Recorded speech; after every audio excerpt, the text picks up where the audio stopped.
விக்னேஷ் ராஜாவோட மனைவி வைஷ்ணவி அவங்க வந்து ஒரு நோட் புக்கில் கரசாமி டைட்டில்னு சொல்லிட்டு கரசாமி கரசாமி கரசாமி கரசாமின்னு நம்ம சின்ன வயசுல எழுதுவோம், ஸ்ரீராம ஜெயம், ஓம் நம சிவாயன், அது மாதிரி ஏதோ 1001 வாட்டி ஏதோ எழுதியிருக்கீங்களே அப்படின்னு கேட்டதுக்கு படத்தோட டைட்டில் 1001 வாட்டி எழுதுனா படம் ஜெயிக்கணும், ஓடணும், நல்லா ஓடணும்னு.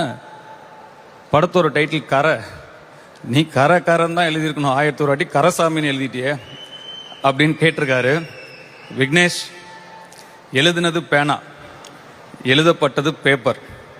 ஆனால் என் ஹஸ்பண்ட் எப்படியாவது ஜெயிச்சாகணும்னு உருகிற அந்த மனசு இருக்குல்ல,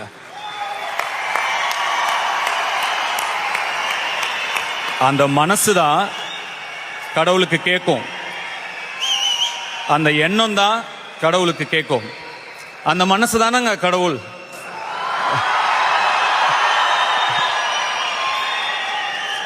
எண்ணம் போல் வாழ்க்கை சிஸ்டர்.